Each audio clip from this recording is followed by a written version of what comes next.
Hello दोस्तों, मैं हूं प्रशांत मिश्रा। स्वागत है आपका हमारे चैनल RLC ट्यूटोरियल्स पे। फ्रेंड्स, जैसा कि मशीन की जो आपकी क्लास है, ये अभी तक डीसी मशीन जो है उसका जनरेटर वाला पार्ट कवर हो चुका है। पिछले वीडियो में हमने जो एंड किया था वो आपका टॉपिक था, it means armature reaction in the DC motor. Difference क्या था?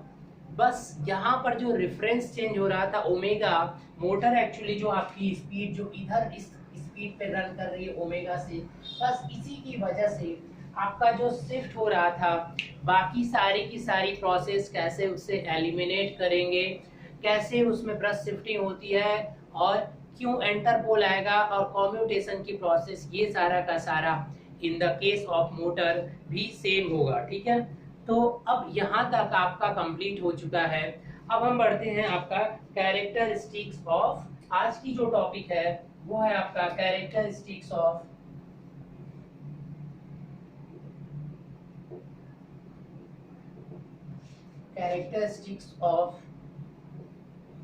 DC motor. ठीक है फ्रेंड, आज का जो टॉपिक है आपका वो है कैरेक्टरिस्टिक्स ऑफ डीसी मोटर। अब जरा ध्यान दीजिएगा यहाँ पे, characteristics of DC motor. DC motor क्या होता है बहुत अच्छे से आप समझ चुके हो, पिछले वीडियो में आपको बता भी चुका हूँ। और जब ये डीसी मोटर और मशीन जब आप पढ़ा करो ना, तो लास्ट में जब कोई चीजें आपको ना समझ में आए तो एक एनर्जी तक जाकर उसका इवैल्यूएशन किया करो। ठीक है, सारी चीजें दिखने लगेंगी। ठीक है ना, किस तरह से एनर्जी एक दूसरे में चेंज हो रही है, सारा खेल इसी का है। प्रोसीजर क्या यूज हो रहा है, इस चीज को समझना होता है, आपको दिखनी चाहिए कोई चीजें। आप बहुत क्या होता है कि थोड़ी थोड़ी चीजें अगर कोई आपको बता दो, एक्साइटेड होकर आपको लगता है कि चीजें आ गई, नहीं, जब तक आप अपने दिमाग से उस चीज का आकलन नहीं कर पाते हो तो मेरे हिसाब से ऐसा नहीं है कि वो चीजें आ गई, क्योंकि उन चीजों को फिर आपको क्या करना पड़ेगा, बार बार एक ही चीजों को पढ़ना पड़ता है। मेन प्रॉब्लम यही होती है। अदरवाइज एक बार पढ़िए, अच्छे से पढ़िए, बहुत सारे सोर्स आपके पास हैं। ठीक है, कोई भी सोर्स उठाइए, उस पर फुल्ली फेथ करिए और फिर आप उसे आगे बढ़िए उसमें। ठीक है, ठीक है। तो चलिए, अभी आज इसके पहले जो हमने बात किया था कि डीसी जनरेटर में साइड जो आउटपुट थी, डीसी अगर यहाँ पर जो आउटपुट होती है वो क्या होती है, अगर यहाँ पर जो आउटपुट होती है वो क्या होती है, एक मैकेनिकल पावर होती है। क्या होती है? एक मैकेनिकल पावर। और mechanical power into in this term of mechanical power मतलब पी, अगर पी हम से दिखा दें, एंड दो चीजें इंपॉर्टेंट होती है, टॉर्क। ये दो चीजें मिलकर आउटपुट को बनाती है, क्योंकि रोटेशन होता है मेनली। आपको क्या होता है, रोटेशन फाइंड करते हो, जो आप बोलते हो कि मुझे एक मैकेनिकल एनर्जी मिल गई। जैसे आपके गांवों में कभी आपने ट्यूबवेल्स देखे होंगे, तो ट्यूबवेल्स के क्या होते हैं कि पुली लगी होती है मोटर से, और उस पुली से कोई आपका गन्ने पेरने वाली मशीन या तो थ्रेसर्स, ये सारे एक ही उस पुली से पट्टे से कनेक्ट होकर चलाए जाते हैं। तो मतलब क्या है कि वो जो भी मशीन होती है उनको रोटेशन चाहिए होता है, वो रोटेशन आपको मोटर प्रोवाइड कराता है। रोटेशन का मतलब आपकी हो गई मैकेनिकल एनर्जी। ठीक है, तो एक्चुअली मोटर में आपको एक रोटेशनल एनर्जी प्रोवाइड कराता है। तो जब रोटेशन की आप बात करोगे तो रोटेशनल मोशन जब भी होगा, तो मैंने बताया था आपको फर्स्ट लेक्चर से ही, तो एक स्ट्रेटेजिक तरीके से हमने यहाँ तक आपको बता दिया है। तो अगर आगे हम बात करें, और एसी डीसी में क्या था आपका, डीसी में आपका जो आउटपुट था वो एक आपका इलेक्ट्रिकल आउटपुट था। तो जब इलेक्ट्रिकल आउटपुट था, अगर हम थोड़ा सा उससे कंपैरिजन करते हैं डीसी वाले से, तो डीसी जनरेटर के केस में, डीसी जनरेटर के केस में जो आपका आउटपुट था वो आउटपुट क्या था, इलेक्ट्रिकल आउटपुट। इलेक्ट्रिकल, तो जब इलेक्ट्रिकल आउटपुट की जब भी हम बात करेंगे तो क्या बात होगी, वोल्टेज, और जो जनरेटेड ईएमएफ होगा ईजी, और क्या होगी, करंट की बात होगी, जो लोड को करंट जा रही होगी। ठीक है, ये आउटपुट।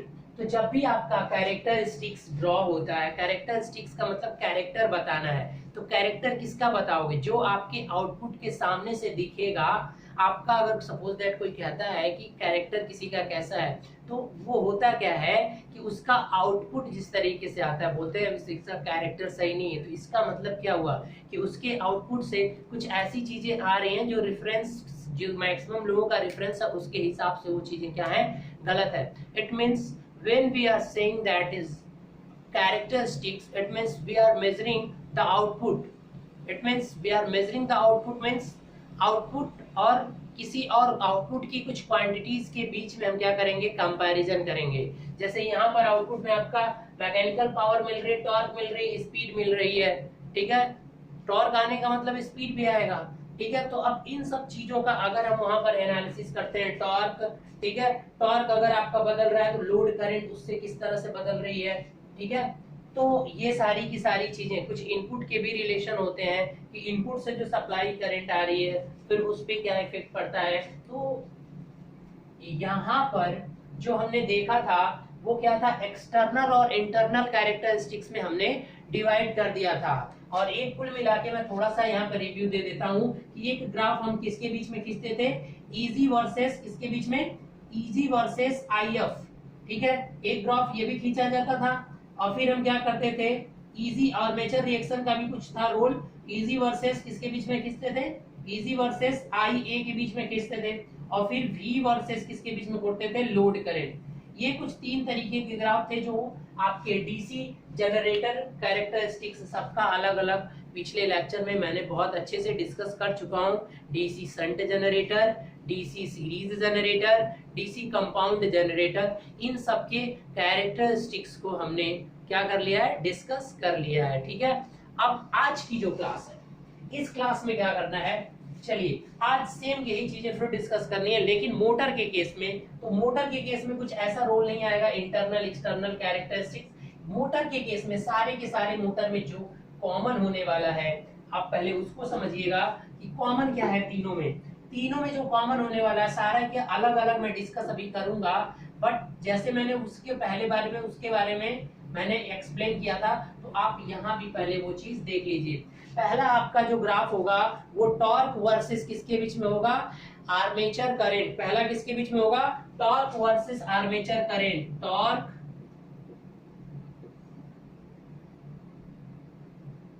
वर्सेस आर्मेचर करंट,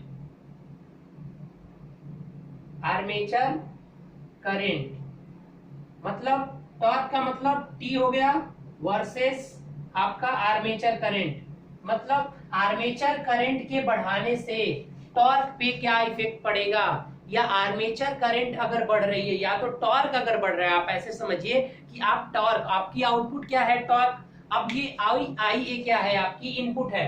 अभी हम अलग अलग मशीनों के बारे में बात करते हैं, समझ में आई बात। तो किस तरह से ये एक दूसरे को रिलेशन क्या है इन दोनों के बीच में, वही हमें क्या करना है, फाइंड आउट करना है। एक ग्राफ ड्रॉ करना होता है। जब भी कैरेक्टरिस्टिक्स की बात होती है, दो क्वालिटी, तो दोनों को एक्स वाई मान के किसी एक एक्सिस को, और हमें क्या करना पड़ता है, ग्राफ ड्रॉ करना पड़ता है। मतलब हमें देखना होता है कि हम जब एक पैरामीटर्स को, जब भी ग्राफ ड्रा करने का और कैरेक्टरिस्टिक्स ड्रा करने का मतलब यही होता है कि आप एक क्वांटिटी को डिपेंडेंट बनाते हो और एक को इंडिपेंडेंट, एक की वैल्यू अपने मर्जी से बढ़ाते जाते हो और उसके बाद आप अध्ययन करते हो कि किस तरह से दूसरा पैरामीटर आपका बढ़ रहा है या घट रहा है, या किस तरीके से उसमें वेरिएशन देखने को मिल रहे हैं। सेम यही चीज आपको क्या होनी होती है, फाइंड करनी होती है। बस इतनी सी बात होती है, ठीक है। आप इसको जिस तरीके से बहुत बच्चे रटने लगते हैं, रटना नहीं होता है, मैथमेटिकल फार्मूला पता है तो आप बहुत आसानी से ग्राफ ड्रा कर सकते हो, ठीक है। तो अब पहला ग्राफ सबके लिए खींचेंगे, शंट, सीरीज और कंपाउंड, तीनों मोटर्स के लिए देखेंगे। दूसरा जो ग्राफ यहाँ पर यानी कैरेक्टरिस्टिक्स, दूसरा कैरेक्टरिस्टिक्स यहाँ पर आएगा स्पीड वर्सेस किसके बीच में, स्पीड वर्सेस आर्मेचर करंट। अब यहाँ सीधे आई ए लिख दे रहा हूँ, मतलब स्पीड का मतलब एन वर्सेस आपका आई ए। एक तो दूसरा ग्राफ ये आपको फाइंड करना है, ठीक है। तीसरा कैरेक्टरिस्टिक्स, तीसरा कैरेक्टर मोटर का कैसे फाइंड करोगे, मोटर के तीसरे कैरेक्टर को फाइंड करने के लिए आपको क्या फाइंड करना पड़ेगा, स्पीड वर्सेस टॉर्क, मतलब एन स्पीड वर्सेस टॉर्क। ये 3 कैरेक्टरिस्टिक्स या कैरेक्टर बोल लो मोटर के बारे में आपको पढ़ने हैं। तो चूंकि अब ये पढ़ना तो है, समझ में आ गया, मतलब अगर ये ग्राफ आपको पता है तो ये कोई देख के ये बता सकता है कि ये मोटर किस तरह से इसका कैरेक्टर है। मतलब हम जब आईए को इंक्रीज कर रहे हैं, टॉर्क को इंक्रीज कर रहे हैं, तो हमारा आईए क्या से इफेक्टेड हो रहा है। जब हम आईए स्पीड को इफेक्टेड कर रहे हैं तो हमारा आईए किस तरह से इफेक्टेड हो रहा है। अब जब हम टॉर्क और स्पीड को, टॉर्क को वेरिएशन कर रहे हैं, मतलब ये किसमें इंडिपेंडेंट रहेगा और ये क्या रहेगा डिपेंडेंट, दूसरा किस तरीके से उस पर डिपेंड कर रहा है, ये चीजें आपको समझनी है। आई होप कि ये समझ में आ गया होगा कि जब हम डीसी मोटर पढ़ने जाते हैं तो अब हमें जरूरत क्या होती है इन कैरेक्टरिस्टिक्स की। Why you are going for calculating this characteristics. देखो कैरेक्टरिस्टिक्स एक ग्राफ होता है, तो अगर ये ग्राफ है तो किसी को भी सामने अगर ये ग्राफ मशीन का दे दोगे तो 1 मिनट में समझ जाएगा कि इसका कैरेक्टर किस तरीके से है। ठीक है, किसी के बीच में ग्राफिकल रिप्रेजेंटेशन अगर हो जाए तो बहुत आसानी से कि ये इस तरह से बदल रहा है तो ये ऐसे चेंज हो रहा है, तो ऐसे उस पर सडनली मैक्सिमम कितना लोड करना है, किस तरीके से उस मोटर को ऑपरेट करना है, ठीक है, और कैसे वो ऑपरेट करेगा, कितना टॉर्क, तो बहुत सारी चीजों का एक लिमिटेशन आपको मिल जाता है। ठीक है, तो चलिए अब हम स्टार्ट करते हैं। तो चलिए अब स्टार्ट करते हैं ये सारे के सारे आपके कैरेक्टरिस्टिक्स एक एक मोटर के लिए। ठीक है, तो सबसे पहला मोटर हम उठाते हैं शंट मोटर को, सेपरेटली के लिए तो कोई प्रॉब्लम ही नहीं है। ठीक है, तो सबसे पहले आप इसमें आ जाइए शंट मोटर। सेपरेटली का अगर बात करो तो सेपरेटली में तो कुछ नहीं है, फ्लक्स पे डिपेंड ही नहीं करेगा, सेपरेटली का भी बता दूंगा। ठीक है, फिलहाल शंट देखिए। तो अगर हम शंट मोटर की बात करते हैं, shunt motor,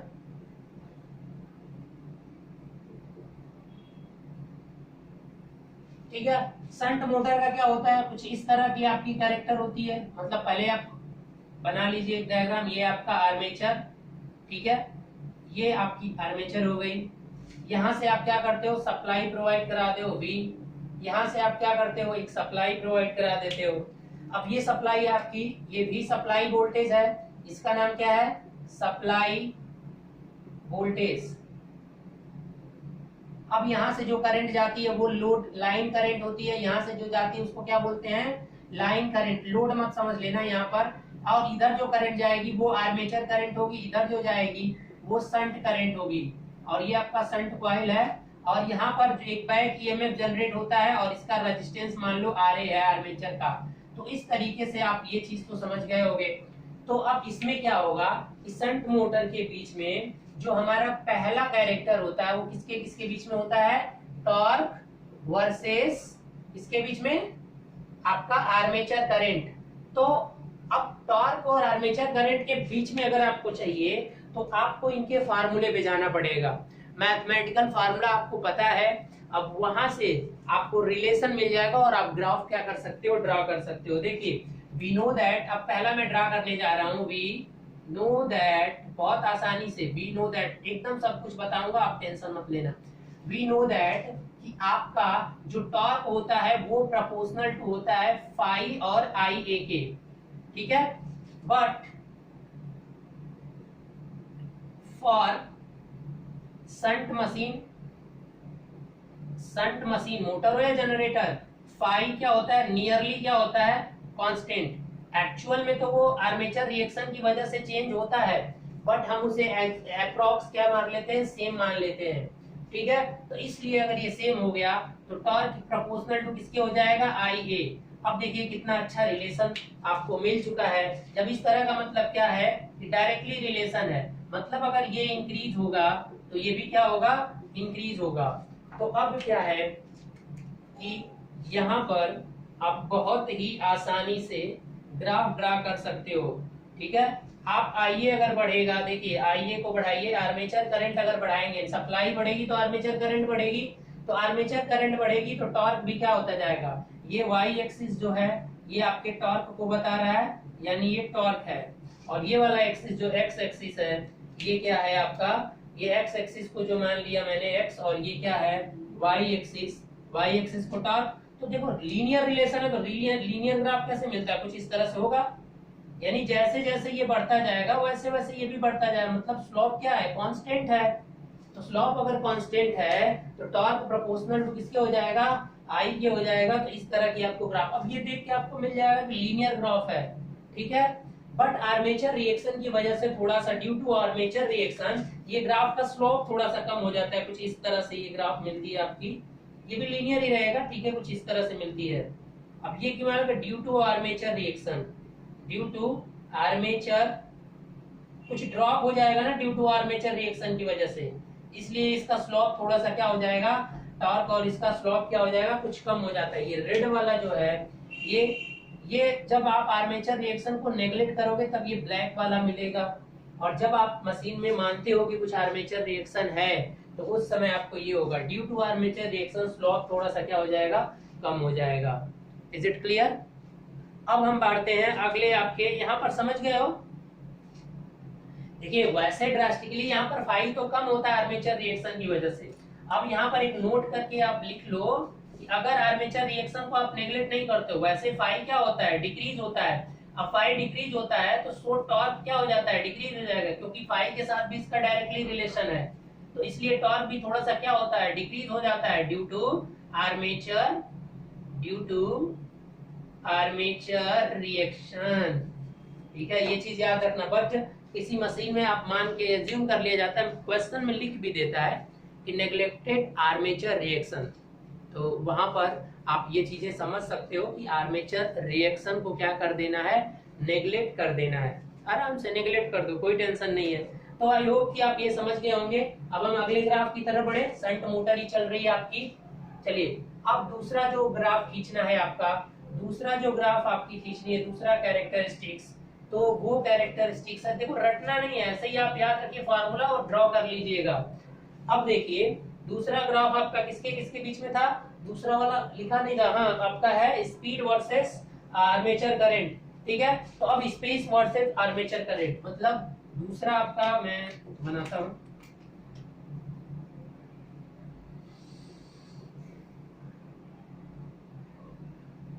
speed versus armature current, मतलब इसको एन, इस एन का मतलब स्पीड। अब इन दोनों में अगर रिलेशन देखना है तो अब कैसे, पहले आप फार्मूले पे भागिए, फार्मूला आपको पता है तो उसके बाद से आप बहुत आसानी से क्या कर सकते हो, सब कुछ निकाल सकते हो। अब देखिए कैसे निकालेंगे, यहाँ स्पीड और आईए के बीच में किस तरह से रिलेशन निकलेगा। देखिए we know that EB back EMF proportional to किसके होता है, फाइव ओमेगा, या ओमेगा की जगह क्या लिख सकते हैं हम, स्पीड भी। जब ये प्रोपोर्शनल है तो ओमेगा को डायरेक्ट स्पीड इक्वल टू में नहीं लिख सकते हो बेटा, 2 पाई लगाना पड़ेगा, ये सब चीजें याद रखना थोड़ा। अब यहां से आप ध्यान से देखिए कि n प्रोपोर्शनल टू किसके हो गया, ईबी, और डिवाइडेड बाई किसके हो जाएगा, फाइव के। अब जरा यहां से देखिएगा कि अगर मैं ईबी यहां से लिखना चाहूं तो ईबी इज इक्वल टू क्या हो जाएगा, v minus I a R a. किसी को कोई डाउट, क्योंकि v is equal to I a R a plus E b, तो E b is equal to v minus I a R a. Is it any problem? चलिए अब ये value यहाँ पर पुट कर दीजिए। सो n प्रोपोर्शनल टू यहाँ पर क्या हो जाएगा, ईबी इज इक्वल टू क्या हो जाएगा, v minus I a R A divided by 5।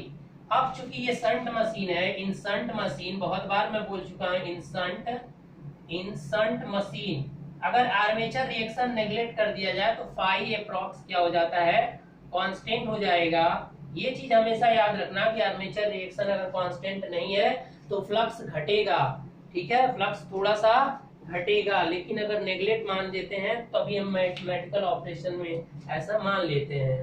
तो अब एक बात बताइए, यहाँ से रिलेशन आपको दिख रहा है या नहीं दिख रहा है? अगर ये कांस्टेंट हो गया, चलिए इसको अभी मत फोल्ड करिए, अब यहाँ से थोड़ा सा आगे बढ़िए। तो यहाँ से अब जो n प्रोपोर्शनल टू हो गया वो क्या हो गया, v minus I a R a. अब इस रिलेशन को जरा ध्यान से देखिए और समझने की कोशिश करिए कि n और IA में क्या रिलेशन है। अब देखिए, अगर ध्यान से देखना कि अगर ये IA बढ़ता जाएगा तो क्या होगा, ये V में से ये वाली क्वांटिटी बढ़ेगी पूरी, इस RA तो कांस्टेंट है ना बेटा, ये बढ़ेगा तो इसमें से कुछ घट के जब आएगा तो श्योर है कि ये क्या होता जाएगा, घटता जाएगा। मतलब क्या है, अब पहले तो आईए को 0 कर दीजिए। अब यहाँ पे ग्राफ बनाना है तो पहले क्या किया जाएगा, अगर आईए क्या हो जाए, आईए इज इक्वल टू 0 हो, यानी नो लोड, आईए इज इक्वल टू 0 का मतलब नो सप्लाई, सप्लाई दे ही नहीं रहे हम।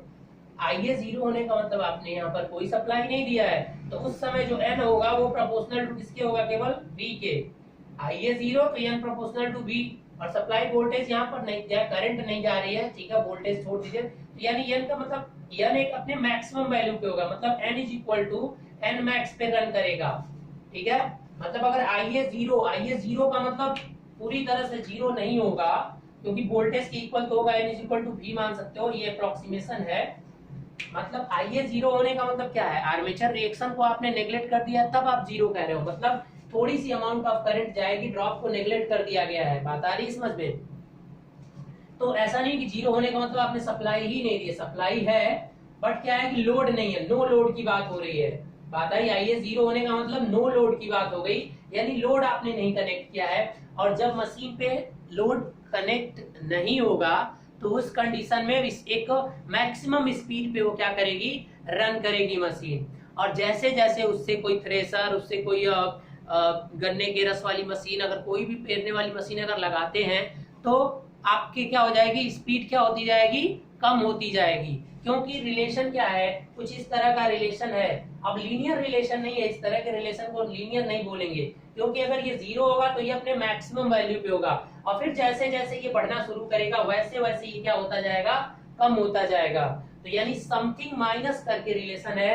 तो इस तरीके के ग्राफ को किस तरीके से रिप्रेजेंट करते हैं, ये वाला हिस्सा दिख रहा है ना अच्छे से वहां पर, हाँ चलिए। तो अब क्या हो जाएगा, यहाँ पर ये चीज इस तरह से कुछ बनेगी, ये आपका क्या हो जाएगा, आर्मेचर करंट, और ये क्या हो जाएगी, स्पीड, ठीक है। अब ये स्पीड को बारे में जरा ध्यान से देखिएगा बेटा। जब आईए 0, यहाँ पर क्या है, आईए 0 मतलब क्या है, नो लोड, मतलब आपने मोटर पे कोई भी लोड नहीं लगाया है। तो ऐसा नहीं है, प्रैक्टिकली अगर लोड नहीं लगाया तो आईए 0 नहीं होती है, बट हम यहाँ आइडियल मशीन लेकर चल रहे हैं तो 0 हो सकती है, लेकिन प्रैक्टिकली नो लोड पर कभी भी आईए 0 नहीं होती है पूरी तरीके से, ठीक है। Some amount of losses current उसमें जाएगा जो कि आईए आरए को सप्लाई कर रहा होगा, ठीक है। तो चलिए फिलहाल यहाँ एज्यूम करिए, तो जब ये 0 होगा तो एन अपने किसी मैक्सिमम, मान लो यहाँ पर है, ये क्या है, एन मैक्स, यानी ये मैक्सिमम स्पीड उसकी हो गई। अब क्या होगा, जैसे जैसे आईए आपका कम होता जाएगा वैसे वैसे ये क्या होता जाएगा, जैसे कम होगा आईए, मान लो इतना यहाँ पर आया, यहाँ पर आया, यहाँ पर आया, तो अब ये कम होता जाएगा, मान लो ये अब यहाँ पर आ जाएगा, ये यहाँ पर आ गई, फिर ये वैल्यू यहाँ पर आ गई, फिर कम होता जाएगा, तो ये यहाँ मान लो इस पर यहाँ पर आ गए, इतना ज्यादा कम नहीं होता है, कुछ इस तरह से और इस तरह से। तो आप जब इसको मिला दोगे तो ये जो लाइन मिल रही है, ये कैरेक्टरिस्टिक्स है, मतलब ये क्या बता रहा है कि पहले 0 पे मैक्सिमम पे होगा, और जैसे जैसे आपकी आर्मेचर करंट आपकी क्या होगी, बढ़ती जाएगी, वैसे वैसे आपका स्पीड क्या होता जाएगा, घटता जाएगा।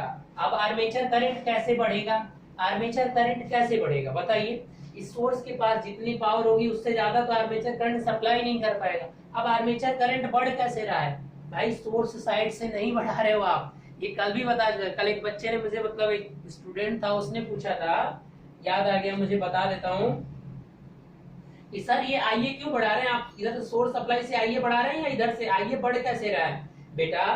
तो ये जो आपका कनेक्शन होता है, यहाँ पर क्या होती है, लोड लगा होता है, जब ये लोड बढ़ाते हो तो लोड बढ़ाने की वजह से ये आईए क्या करता है, उसे काउंटर बैक करता है, क्योंकि ईवी आपको मेंटेन करना है, तो उसकी वजह से आईए बढ़ता है। लोड बढ़ाने से, ये वाला लोड बढ़ा रहे हो आप, पुल्ली जो कनेक्ट लोड हो ना, उस लोड को बढ़ा रहे हो, तो उस लोड को बढ़ा रहे हो तब आईए बढ़ रहा है। Is it clear. तो ये चीज होता है, ठीक है। इस साइड से हमें लोड करंट को, हाँ एक्सपेरिमेंट करना है तो इधर से करके भी देख सकते हो, अगर एक्सपेरिमेंटल करना है तो दोनों तरीके से पॉसिबल है। चलिए फिलहाल आप ये चीजें समझ में आ गई हैं आपको, आई होप ये समझ में आ गया होगा। चलिए अब हम चलते हैं तीसरे ग्राफ की तरफ। तीसरा ग्राफ क्या है, तीसरा ग्राफ आपका क्या, हाँ इसमें एक चीज और देखना, ये इतना स्लोप इतना ज्यादा नहीं होता, इतना तेजी से नहीं बढ़ता है डीसी मशीन में, क्योंकि इसकी तो कुछ इतना बहुत हल्का सा है, जैसे ये पूरा ऐसे होना चाहिए, आइडियल मशीन में ऐसे होना चाहिए। अगर मशीन क्या है, आइडियल है तो पूरा ऐसे होना चाहिए, आप कितना वो लोड को बढ़ाते जाओ, कांस्टेंट स्पीड होनी चाहिए। अगर शंट मशीन आइडियल है तो आप उसमें कितना वो लोड बढ़ाते जाइए, आपकी मैक्स जो स्पीड है वो हमेशा कांस्टेंट रहेगी, बट ऐसा होता नहीं है। लेकिन आपकी आइडियल, ये आइडियल के लिए, ये क्या है आइडियल, लेकिन आइडियल मशीन तो अब इससे चलेगी नहीं। अब प्रैक्टिकली जब चलेगी तो थोड़ा सा उसमें क्या हो जाएगा, कुछ ड्रॉप हो जाएगा। अब अगर आर्मेचर रिएक्शन को भी ले रहे हो तो ये ड्रॉप और थोड़ा सा नीचे चला जाएगा, इस तरह से बना लो। ठीक है, ये नीचे वाला जो है ये क्या हो जाएगा, ये आपका हो जाएगा ड्यू टू आर्मेचर रिएक्शन। ठीक है, ड्यू टू आर्मेचर रिएक्शन, ये आइडियल हो गया ड्यू टू आर्मेचर रिएक्शन और ड्यू टू लोड। ठीक है, ये नो लोड स्पीड है, या इसे आइडियल बोलो, या इसी को क्या नाम दे दिया जाता है,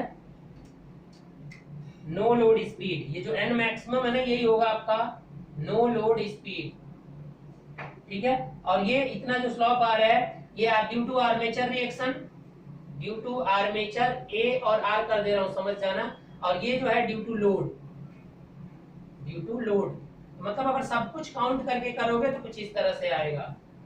इज इट क्लियर? चलिए, अब दूसरा जो है आपका, दूसरा वाला कौन सा है, तीसरे के बारे में पढ़ना है ना, तो तीसरे के बारे में हम पढ़ते हैं। ठीक है, चलिए नेक्स्ट है आपका, अब स्पीड रेगुलेशन, यहाँ से एक फैक्टर निकल कर आता है, वो भी चीज समझ जाना। देखिए नो लोड, और मान लीजिए यहाँ पर मशीन ऑपरेट कर रही है, तो ये इसका क्या हो जाएगा, ये इसका क्या है, ये नो लोड, और ये क्या है, मान लीजिए फुल लोड है मशीन का। तो नो लोड और फुल लोड में स्पीड रेगुलेशन निकलता है, जैसे वोल्टेज रेगुलेशन निकलता है। तो स्पीड रेगुलेशन को भी आप थोड़ा सा यहाँ पर देख लेना। स्पीड रेगुलेशन का मतलब स्पीड में चेंजेस। तो यहाँ से एक और फैक्टर निकल कर आता है कि स्पीड रेगुलेशन, ठीक है, मतलब आपका नो लोड स्पीड, मतलब एन, और ऐसे मैं कर रहा हूं no load minus speed at full load, यही होता है आपका रेगुलेशन। अगर परसेंटेज में इसे दिखाना है तो आप क्या करिए, speed no load minus speed full load और डिवाइडेड बाय स्पीड क्या होगा, स्पीड फुल लोड। यानी जो रेफरेंस लेना है वो आप किसको लोगे, फुल लोड को हमेशा लगता हो। परसेंटेज वैल्यू है तो मल्टीप्लाई किससे कर दीजिए, 100। तो इस तरह से आप स्पीड रेगुलेशन निकाल सकते हो, जिस तरीके से आप वोल्टेज रेगुलेशन निकालते हो, V no load minus V full load divided by V full load, और क्या होता है मल्टीप्लाई 100। तो ऐसे स्पीड में रेगुलेशन हो रहा है। मतलब क्यों ये जरूरी है, क्योंकि अगर हम पर यूनिट वैल्यू में रिफरेंस करते हैं, मान लीजिए कि फुल लोड पे स्पीड है, वो मशीन का रेटेड रहता है, उस पे जो मशीन की रेटेड रहती है, जब आप डीसी मोटर को देखते हैं तो उस पे 1400 समथिंग या कुछ जो स्पीड होती है वो फुल लोड स्पीड होती है। कि मतलब अगर मोटर को इसकी कैपेसिटी पे आप चलाओगे, ठीक है, तो इतने तक ये स्पीड प्रोवाइड कराएगा फुल लोड पे। अब उससे ज्यादा लोड तो दे भी नहीं सकते ना, वाइंडिंग जल जाएंगी। अब नो लोड स्पीड नहीं मेंशन रहती है आपके जनरेटर पे, वो जो मशीन पे लिखा रहता है जो भी आरपीएम, वो आपका फुल लोड होता है। तो इसलिए हमेशा फुल लोड को रेफरेंस लिया जाता है। तो अब उस फुल लोड के रिस्पेक्ट में कितना वेरिएशन हो रहा है, ठीक है, तो उसी को जो मेजर करते हो 5%, 4%, मतलब नो लोड से फुल लोड जाने में कितना वेरिएशन हो रहा है, 4% की 5%। तो इस तरीके से आप परसेंटेज में अगर समझ गए तो माइंड आपका समझ जाएगा कि इतना रेगुलेशन, तो ज्यादा रेगुलेशन होता नहीं है। डीसी शंट मोटर की सबसे यही आपकी क्वालिटी होती है कि इसका जो वोल्टेज रेगुलेशन होता है वो बहुत कम होता है। यानी नो लोड से फुल लोड के बीच में इनका स्पीड रेगुलेशन बहुत अच्छा होता है। ठीक है, बहुत अच्छी मशीन, शंट की बात कर रहे हैं स्पेशली, शंट मशीन का वोल्टेज रेगुलेशन क्या होता है, बहुत ही बेस्ट होता है। इसलिए ये ऐसी जगह पे यूज होती है जहां पर वेरिएशन देखने को आपको नहीं मिलेगा। तो अब बेसिकली शंट मोटर के अब एक और है स्पीड और टॉर्क। तो स्पीड और टॉर्क का रिलेशन क्या होता है आपका, स्पीड और टॉर्क, अब वो कैसे निकालेंगे बताइए। एक तीसरा आपका रिलेशन है यहाँ पर शंट के लिए, देख लेते हैं। चलिए अब हम तीसरे की तरफ चलते हैं, स्पीड और टॉर्क।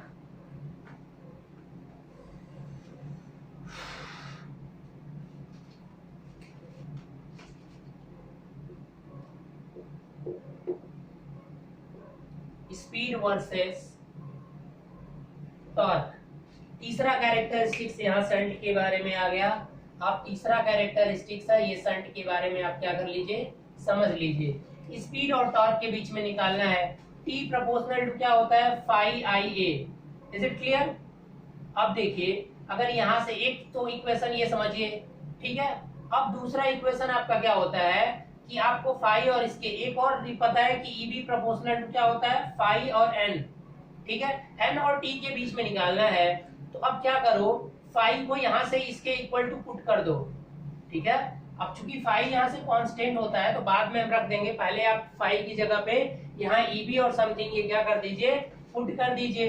तो यहाँ से क्या मिल जाएगा आपको, टी प्रोपोर्शनल टू, अगर फाई कांस्टेंट हो गया तब यहाँ से ईबी और एन का डायरेक्ट रिलेशन टॉर्क के बीच में जाएगा ही नहीं। तो इसलिए इस मशीन के लिए आप जो भी करोगे, ठीक है, अब यही से देखिए फाई कांस्टेंट हो गया, टॉर्क प्रोपोर्शनल टू आई, तो टॉर्क और एन के बीच में यहाँ से क्या रिलेशन दिख रहा है, टॉर्क प्रोपोर्शनल टू आई है और ईबी प्रोपोर्शनल टू। तो यहाँ से अब देखिए मैं बता रहा हूँ, फाई प्रोपोर्शनल टू क्या हो जाएगा, इसको इधर भेज दीजिए, ईबी डिवाइडेड बाई एन। अब ये इसमें पुट कर दीजिए, तो जब आप ये पुट करोगे तो टॉर्क प्रोपोर्शनल टू क्या हो जाएगा, फाई की जगह क्या हो जाएगा, ये हो जाएगा आपका EB I A divided by क्या हो जाएगा, डिवाइडेड बाई एन। या तो इससे करो, या तो एक फार्मूला, या मैंने कल इसके बारे में जिक्र भी किया था, या P इज इक्वल टू क्या होता है, T इंटू ओमेगा। मतलब यहाँ से P प्रोपोर्शनल टू, अगर कांस्टेंट पावर हो जाए, अगर P कांस्टेंट हो, अगर पावर क्या हो जाए, पावर क्या हो, कांस्टेंट हो, तो यहाँ से T और omega is equal to constant का मतलब कुछ भी मान लो इज इक्वल टू K। तो यहाँ से जो T प्रोपोर्शनल टू हो जाएगा वो 1 बाई ओमेगा, यानी torque proportional to 1 by N. Is it clear? यानी इस तरह का रिलेशन आपको मिल जाएगा। यहाँ से भी वही चीज दिख रहा है ना, T proportional to 1 by N, तो दोनों चीजों से निकाल सकते हो। ये फार्मूला मैंने अपने पहले लेक्चर में ही आपको बताया था कि ये तो कतई भूलना मत कभी गलती से भी, ये बहुत होगा, तो इसलिए इसके बीच में ये रिलेशन आपको मिल जाए। तो रोलिंग मोटर, ठीक है, इसके रूप में आपका इसका एक तो यूज होता है, ठीक है, स्टील और रोलिंग मशीन। फिर आपका एल्यूमिनियम रोलिंग, मतलब कोई भी रोलिंग हो, अब यहाँ से अलग से लिखने की जरूरत नहीं है, aluminium rolling machine. Rolling machine का मतलब रोल करने वाली मशीन जो होती है, तो मोटर वहां पे हर जगह लगता है, तो वहां पर ये मोटर लगते हैं, क्योंकि इनके लिए स्टार्टिंग टॉर्क इतना हाई नहीं चाहिए होता है, ठीक है। अभी एक अगले जो मोटर पढ़ने वाला वो बहुत हाई स्टार्टिंग टॉर्क जनरेट करता है, तो उसे ऐसी जगह यूज करेंगे जहां स्टार्ट करने पर ही बहुत हाई टॉर्क मिल जाए, स्टार्टिंग में ही बहुत हाई टॉर्क चाहिए, ठीक है ना, बहुत हाई टॉर्क स्टार्टिंग में चाहिए। हाई टॉर्क का मतलब स्पीड हाई नहीं है, हाई टॉर्क है, ठीक है। अब नेक्स्ट में इसका और भी सारे है ना, पेपर और टेक्सटाइल, पेपर जो भी पेपर से related, paper textile machine, paper या तो टेक्सटाइल, इस इंडस्ट्री में जितने भी आपको यूज होते हैं वो कितने होते हैं, यही होता है। और प्रेजेंट टाइम में ये सारी जगह कौन ले लिया है, प्रेजेंट टाइम में यहाँ पर कहीं भी डीसी यूज नहीं होती है, क्योंकि डीसी सप्लाई है नहीं, कन्वर्ट करना पड़ेगा आपको। तो इससे बेटर है आपके पास 3 फेज इंडक्शन मोटर है, एकदम आराम से, वो भी लगभग ऐसे ही काम करता है। तो अभी की बात करोगे ना, अभी क्वेश्चन ये तो पूछने के लिए है, तो ऑप्शन देगा तो कर सकते हो, लेकिन प्रेजेंट टाइम में अगर एप्लीकेशन, रियल एप्लीकेशन की बात करो तो आपका ये सारे के सारे अभी सारे की जगह कौन ले लिया है, इंडक्शन मोटर ले लिया है, ठीक है। अब आपका मशीन टूल्स, अगर कोई भी टूल से रिलेटेड कोई भी मशीन टूल बनते हैं, मशीन टूल, तो मशीन टूल्स जब बनाए जाते हैं तो उसमें भी क्या लगता है, मोटर्स लगते हैं ऑपरेट कराने के लिए, ठीक है। तो जो मशीन टूल्स, बड़े बड़े मशीन होते हैं उसमें टूल्स को ऑपरेट कराने के लिए मोटर जो लगते हैं, तो उसमें आपका डीसी शंट मोटर ही लगता है, ठीक है। अब इस तरह से लेथ, आपका लेथ मशीन होती है, लेथ मशीन जानते हैं ना, डिप्लोमा वाले पढ़े होंगे, ठीक है। लेथ जो मशीन होती है तो उसमें भी आपका, लेथ मशीन में भी आपका सेम यही कौन सा मोटर लगता है, शंट मोटर। तो ये है आपके कुछ आपके ये एप्लीकेशंस हैं, ठीक है। या प्रिंटिंग यहाँ से पेपर है तो यहाँ पे प्रिंटिंग भी कर लेना, क्योंकि बस, और बाकी जो ऑप्शंस आएगा फिर वहां पर आप देख लेना, इतना यहाँ पर फोकस नहीं करना है। These are the some applications of the DC motor when you are going to decide where you can use the shunt motor in your mind. One question एकदम क्लियरली होना चाहिए कि ये मशीन ऐसी मशीन है जो कि स्टार्टिंग टाइम मॉडरेट देती है और नो लोड से फुल लोड के बीच में अपने स्पीड को मेंटेन रखती है। तो ऐसी जगह जहाँ पे स्पीड के वेरिएशन से कोई प्रॉब्लम हो रही है, मायने रखता हो स्पीड का वेरिएशन, तो वहां पर आप इसे यूज करिए, क्योंकि एक लोड को चेंज करने पर हमें स्पीड को कांस्टेंट रखना होता है ये सारी मशीनों में, इसलिए हम यहाँ पर क्या करते हैं, एक आपका शंट मोटर यूज किया जाता है।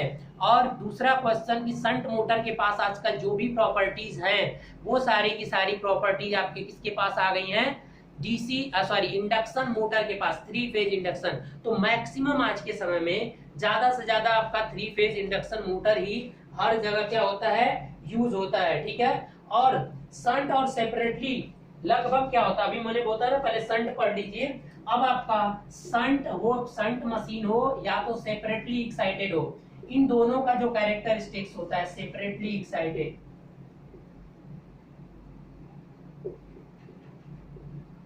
इन दोनों का जो लगभग कैरेक्टरिस्टिक्स होता है वो क्या होता है, सेम होता है। Is it clear? दोनों का जो होता है वो क्या होता है, सेम होता है। तो अब आप ये मत पूछना, क्योंकि सेपरेटली एक्साइटेड का मतलब वहां भी फ्लक्स क्या होती है, कांस्टेंट रहती है, क्योंकि फ्लक्स तो आप किसी दूसरे डीसी सोर्स से दे रहे हो, तो वहां भी फ्लक्स को लगभग क्या मान लिया जाता है, कांस्टेंट मान लिया जाता है। ठीक है, तो ये आई होप कि आपको समझ में आ गया होगा कि ये कैरेक्टरिस्टिक्स डीसी मोटर के क्या होते हैं, और इन कैरेक्टरिस्टिक्स की वजह से ही हम डिसाइड करते हैं इनके एप्लीकेशन को। ठीक है, तो अब देखते हैं टाइम कितना हो, क्योंकि मेरे फोन का थोड़ा एक सिनेरियो हो गया है कि वो 47 मिनट से अधिक जाता नहीं है। तो अभी तो फिर चलिए, तो अभी क्या है कि अगर संट स्टार्ट करते हैं, चलिए संट को थोड़ा सा स्टार्ट कर लेते हैं, सीरीज को। ठीक है, क्योंकि थोड़ा सा अगर आगे बढ़ सकते हैं तो थोड़ा पढ़ लेते हैं, क्योंकि फिर वीडियो बहुत छोटी छोटी हो जाती है, एटलीस्ट 45 मिनट का कर लेते हैं। तो चलिए अब हम सीरीज मोटर की बात करते हैं। दूसरा आपका मोटर है, सेकेंड मोटर है, देखो सीरीज मोटर। ठीक है, सेम सीरीज मोटर में क्या होता है कि आपकी ये सीरीज वाइंडिंग होती है, यहाँ से आप सप्लाई ऐड करोगे, यहाँ पर क्या है आपका आर्मेचर है, इज इट क्लियर, और यहाँ पर आपका ये रहा, ये आपका RSE। अब यहाँ क्या होता है कि यहाँ पर जो करंट यहाँ से लोड करंट जो सॉरी लाइन करंट जो जाती है, सेम लाइन करंट किसके इक्वल टू होती है, IA के। मतलब यहाँ से जो लाइन करंट है IL वो इज इक्वल टू होती है आपके आर्मेचर करंट के। यहाँ पर एक बैक EMF जनरेट होगा और इसका रेजिस्टेंस भी कुछ होता है आर्मेचर का। ठीक है, तो इस तरीके से यहाँ पर RSC जो है। अब सीरीज मोटर के बारे में पहला आपका आता है, पहला कैरेक्टरिस्टिक्स चलिए देख लेते हैं कम से कम। पहला किसके बीच में होता है, टॉर्क वर्सेस किसके बीच में ड्रॉ करना है हमें, आर्मेचर करंट। तो अब देखिए, एक्चुअली आप ऑलरेडी जानते हो कि इसके बारे में, already you know that, we know that, क्या जानते हैं भैया हम, वी नो दैट कि आपका जो टॉर्क होता है वो प्रोपोर्शनल टू होता है phi IA, but in series motor अब क्या होता है कि ये जो फाई होता है, फाई प्रोपोर्शनल टू किसके होता है, IA के। देखिए ध्यान से कि जो करंट सेम करंट इसमें भी जा रही है RSC में, तो फ्लक्स तो यहीं से जनरेट हो रहा है ना। ठीक है, तो ये किस पे डिपेंडेंट कर रहा है, जो करंट इसमें जा रही है और वो सेम करंट है जो IA जा रही है। तो इसका मतलब क्या हो गया कि यहाँ से आपका टॉर्क प्रोपोर्शनल टू इसको IA कर दो, तो IA का क्या हो जाएगा, स्क्वायर। ये रिलेशन होता है यहाँ पर। ठीक है, इसके बीच में आपका सीरीज मोटर में टॉर्क और इसका। अब इसका ग्राफ कैसे दिखाएंगे वो देख लीजिए जरा सा। ये आपका क्या हो गया, आर्मेचर करंट, और ये हो गई आपकी टॉर्क।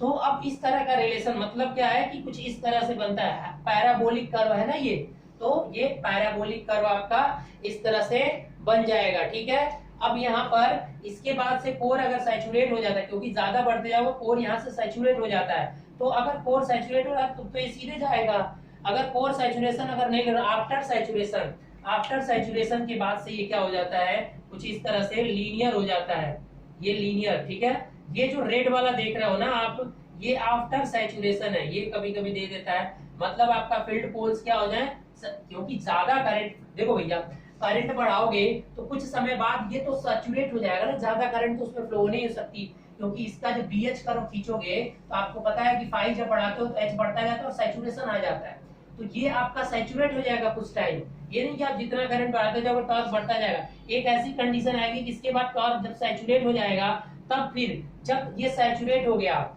सैचुरेशन के बाद से अगर आफ्टर सैचुरेशन की बात करें हम, आफ्टर सैचुरेशन फ्लक्स क्या हो जाएगा बेटा, कांस्टेंट हो जाएगा, और उस समय टॉर्क प्रोपोर्शनल टू किसके हो जाएगा, केवल IA के, स्क्वायर के नहीं होगा। ये चीज बड़ा यहाँ पर केयरफुल रहना होता है, क्योंकि कभी कभी गेट में कुछ क्वेश्चंस जो आते हैं तो क्लियरली लिख देता है कि आफ्टर सैचुरेशन, और उसके बाद भी अगर आपने ये रिलेशन, कुछ बच्चे फिर ये रिलेशन लगा देते हैं T2 by T1 IA2 square divided by IA1 square. भैया जब ऑलरेडी मेंशन है कि आफ्टर सैचुरेशन की बात कर रहा है तो एकदम संट की तरह बिहेव करने लगेगा, मतलब यहाँ के बाद से ये ग्राफ लीनियर हो जा रहा है, देख रहे हैं ना, पैराबोलिक नहीं रह रहा है। अगर सैचुरेशन को नहीं काउंट कर रहे हैं तब तो आपके लिए कोई प्रॉब्लम नहीं है, तब ऐसे जैसे ग्राफ पैराबोलिक जा रही है वो ऐसे ही जाएगी। लेकिन अगर सैचुरेशन के बाद से ये ग्राफ लीनियर हो जाएगा, ये लीनियर जैसे इस तरह से, अगर ये लीनियर का सिंबल है तो अब ये लीनियर जाएगा, समझ में आ गया। तो ये चीज यहाँ पर फोकस जरूर करना कि किसी में अगर टॉर्क और ये फार्मूला लगाने से पहले क्वेश्चन में अगर आफ्टर सैचुरेशन की बात किया है तब आप ये फार्मूला लगाना कि T2 divided by T1 is equal to IA2 by IA1। Numerical ही आते हैं ज्यादा। अगर गेट की बात करें तो इन सब से मैक्सिमम आपका न्यूमेरिकल ही आता है। गेट में डीसी मशीन के जो क्वेश्चन आते हैं वो बहुत इजी आते हैं, ठीक है, लेकिन कभी कभी कुछ पॉइंट्स चेंज कर देते हैं जिससे स्टूडेंट्स क्या हो जाते हैं, कभी कंफ्यूज हो जाते हैं। और रही बात छोटे एग्जामिनेशंस की तो वहां पर बस इतना ही काफी है कि कैसा होता है, पैराबोलिक होता है, आफ्टर सैचुरेशन के बाद ग्राफ कैसा होता है, तो ये सब थ्योरेटिकल फॉर्म में वो पूछते हैं। ये सब किस में पूछते हैं, वो थ्योरेटिकल फॉर्म में पूछते हैं। तो आई होप आपको समझ में आ गया होगा। अब देखिए, अब इसके स्पीड और बाकी जो भी ग्राफ्स हैं, चूंकि अभी वीडियो क्लोज बंद हो सकती है, तो गाइस हाँ प्लीज ज्यादा से ज्यादा इसको जितने लोग देखते हैं प्लीज देखा करिए, ठीक है, वॉच टाइम की भी रिक्वायरमेंट होती है, ठीक है, और आप इसे लाइक जरूर कर दिया करिए। चलिए बाकी जो आपके कैरेक्टरिस्टिक्स हैं वो हम अगली वीडियो में कवर करेंगे गाइस। आज की वीडियो में इतना ही। Thank you for watching. Okay guys, all the best.